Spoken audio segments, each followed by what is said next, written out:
14वें अध्याय में 3 प्रकार के गुणों का वर्णन है।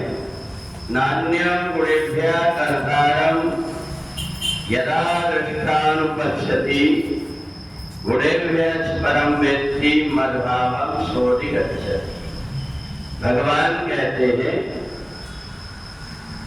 कि जो व्यक्ति सतोगुणी वृत्ति का है वह व्यक्ति अच्छे काम जो कुछ होते हैं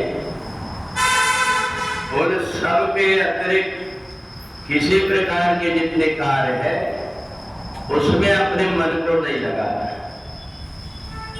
तो जो व्यक्ति संसार में अपने से जो अच्छे काम हो गए उनको परमात्मा की कृपा मान करके और उसमें अपने मन को लगाए रखता है कि मेरे द्वारा अच्छे काम है। अगर गलती से कुछ प्रकार के कार्य ऐसे हो जाते हैं जिन कार्यों को नहीं करना चाहिए तो उसके लिए वो प्रायश्चित करता है कि मेरे से दोबारा इस प्रकार के कर्म ना हो। तो ऐसा व्यक्ति जो सतोगुणी वृत्ति का हो जाता है वो जीवन में जो कुछ भी कार्य करते हैं उन कार्यों को बड़े सोच विचार करके करता है। इन कर्मों का बाद में मेरे को फल भोगना पड़ेगा। और इसलिए वो व्यक्ति जिनको परमात्मा ने सब कुछ तो दिया परंतु फिर भी वो सत्कर्म इसलिए नहीं कर पाते, उनके भाग्य में सत्कर्म करना नहीं लिखा हुआ है। वो चौकीदारी कर सकते जो कुछ भी परमात्मा ने दिया है परंतु सत्कर्म नहीं कर सकते, क्योंकि अगर उन्होंने उसमें से कोई सत्कर्म किया तो उसके जीवन में वो जमा हो जाता है।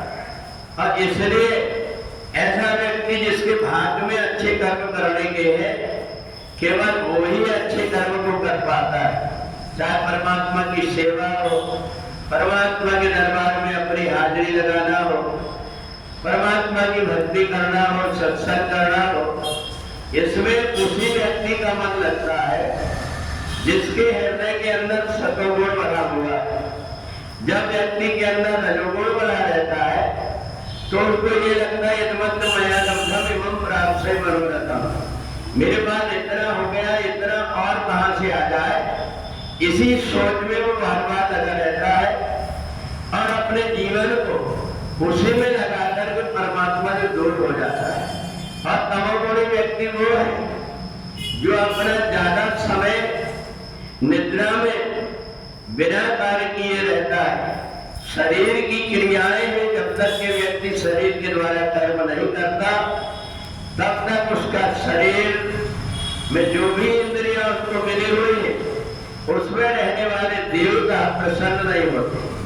और इसलिए कर्णित तरह राम पद पूजा, भगवान ने हमको जो 2 हाथ दिया है इससे हम परमात्मा के दरबार में सेवा करें, परमात्मा की स्नान कराए, पूजन करें, इसके लिए हमको ये 2 हाथ मिले हुए। और तो ये 2 हाथ बाद में तो पैर भी बन जाते हैं और व्यक्ति जानवर बन करके घूमने लगता है। दूसरा भगवान ने जो वाणी दिया, जो पैर दिया, इनके द्वारा भी परमात्मा ये अपेक्षा करता है कि ऐसा व्यक्ति मेरे गुणगान करे, मेरी तरफ चल करके आए। उन व्यक्तियों को देखो जिनसे चलना नहीं बन पाता, उनकी इच्छा होती है कि हम कहीं जाएं, थोड़ी देर बैठ करके सत्संग सुने, परंतु ऐसे मजबूर होते हैं कि वो चल नहीं पाते। और अगर किसी की सहायता वो आना भी चाहे तो कोई उनको मदद नहीं कर पाता, क्योंकि उनके भाग्य में इस प्रकार का नहीं बना हुआ है। तो इसलिए 14वें अध्याय में 3 प्रकार के गुण है जो हमारे मन को चलाते हैं। अर्थात हम ये जाने कि मन जो ड्राइवरी कर रहा है हमारे पूरे शरीर की, इसको चलाने वाले 3 गुण। सतोगुण अगर बना हुआ है तो परमात्मा की भक्ति के बिना व्यक्ति का मन ही नहीं लगता। रजोगुण बना हुआ है तो पूरा ध्यान धन कमाने में लगा रहता है। और तमोगुण बना हुआ है तो जितना जी जुड़ाना चाहता है वो काम से अपने आप को दूर रख करके शरीर को ऐसा बना देता है, शरीर भी कह देता है जब तुमने परमात्मा ने शरीर दिया है कि उनके लिए कोई काम नहीं किए तो ये शरीर अब तुम्हारे काम का भी नहीं रहेगा। दूसरा व्यक्ति उसको पकड़ करके चलाता है, चल नहीं पाता, उठ बैठ नहीं पाता।